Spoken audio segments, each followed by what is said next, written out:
Hey guys, I'm Christopher, and this is the photo department. Today we are drinking El Meridiano, which is a Colombian coffee from Sightglass in San Francisco. It's really good. Yeah.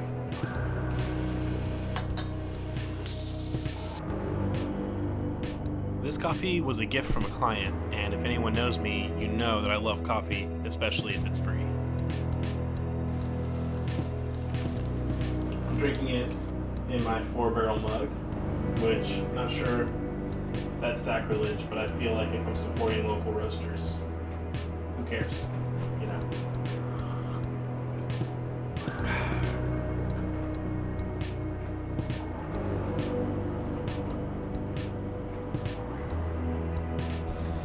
A lot of people ask me which camera they should buy, and today I'm hoping to give you an idea of how you can narrow down which camera will work best for you. And to do that, I'm going to shoot a little bit around the Piedmont area in Oakland with my Fuji Xe1, which is my choice of digital camera and what I use for all my professional work. That was a boring shot, I'm sure.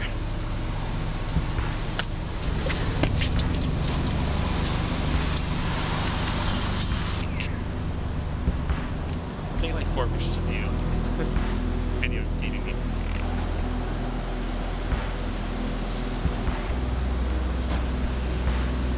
And 1 picture.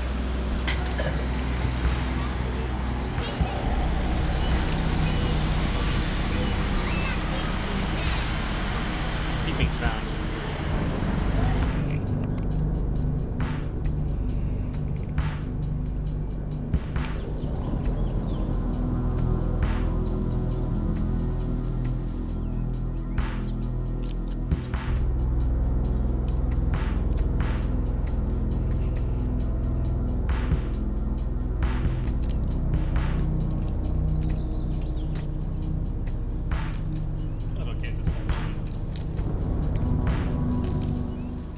So there are a few things to consider before you purchase a new camera.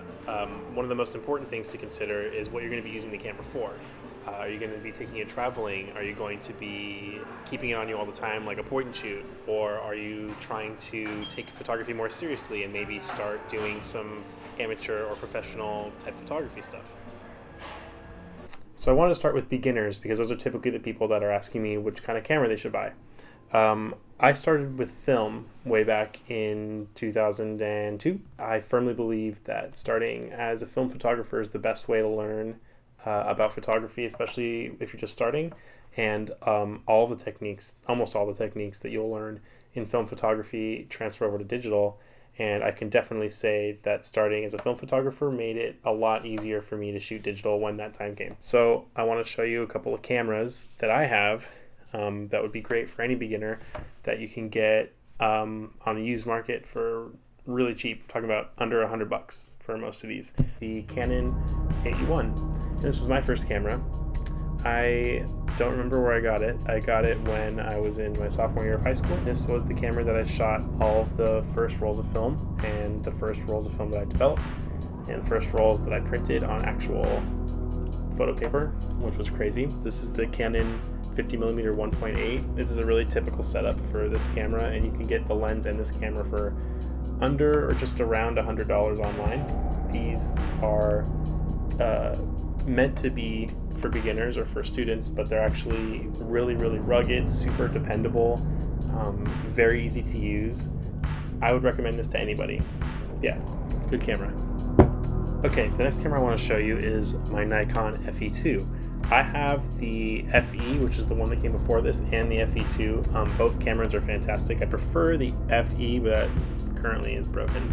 These cameras, like the AE1, are very reliable, super easy to find, pretty cheap. Once again, around $100 with a lens. This one also has a meter. The battery in these will last forever. The cool thing about this, to turn on the camera, you pull out the winding lever, and that's what turns the meter on. If you close the winding lever, the meter shuts off, which saves the battery. This is a Nikon 55mm macro 2.8, which is also a decently fast lens, but it's really great for macro. which is a lens that is capable of focusing much closer. You can actually use this lens to take pictures of like bugs or flowers. Okay, the next camera I want to show you is the Yashica Electro 35. Now this is a different beast than the Canon AE1 and the Nikon I showed you. This is a rangefinder, and it's a little bit different to focus. You focus with this little rangefinder patch in the middle, and you line up two images to make them lined up together, and then that's how you know you're in focus. I got this for around 50 bucks. They sold about 8 million of these in the 60s and 70s, so there's plenty of these around. Mine is in particularly good condition because I guess someone just bought it and held on to it for a long time, didn't really use it, and this was an early model as well. But you can find them all over the place if you know where to look. Super good camera, great meter, aperture priority, so super simple to use, and super sharp, really nice, fast lens, and the color rendering and sharpness is like insanely good on this lens. So that's a good one to check out too. This is the Olympus Stylus Zoom. Olympus made a whole buttload of different types of these cameras.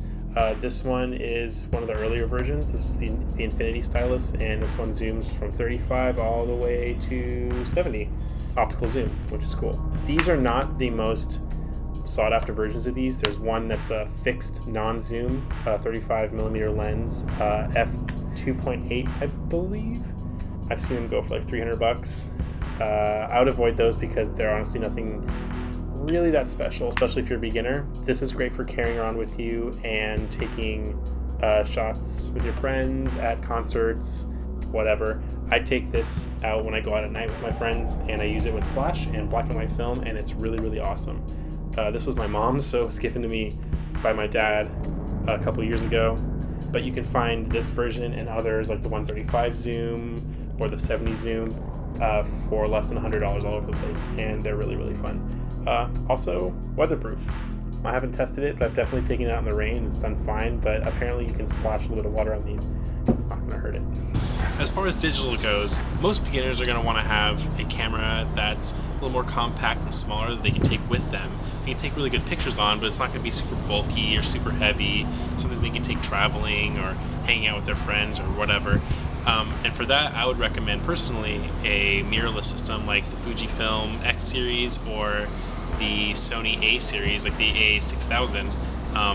Those offer interchangeable lenses, which both systems have fantastic lenses, but they're also really compact and really small, and you can get both for under $1,000 to start. You can even get some older generations for way less than that. For instance, this body was about 250 bucks used. It's a four-year-old camera, but it's incredibly capable, produces great images. I use it every day. You could also go for something with a fixed lens like the Sony RX series or the Fujifilm X100 series. There's also the Ricoh GR, which is an amazing camera as well. All of the compact systems, including the Fuji X100 series and the Sony A series, are incredible for the value. They have incredible image quality, decent battery life. Mirrorless cameras still aren't really there as far as battery life goes, but good enough, I think, for a couple hours out.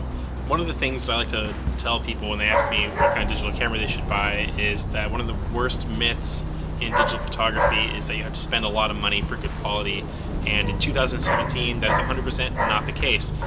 It's actually pretty impossible to purchase a digital camera that just flat out sucks.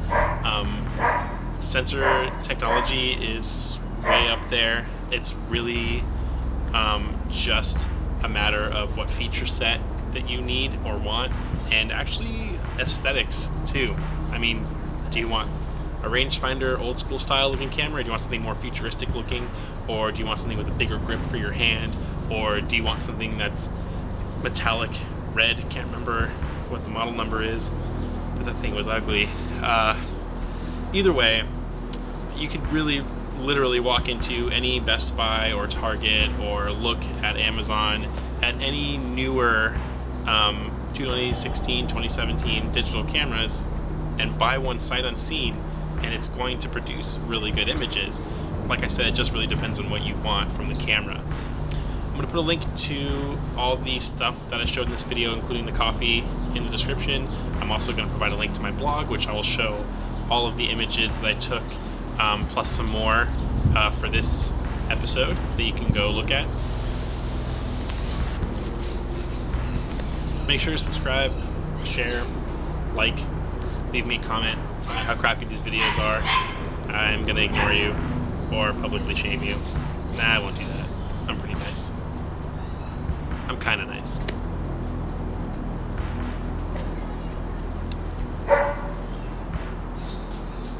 This dog's barking at me. Oh. There's like 3 dogs over there. And no one invited me to hang out.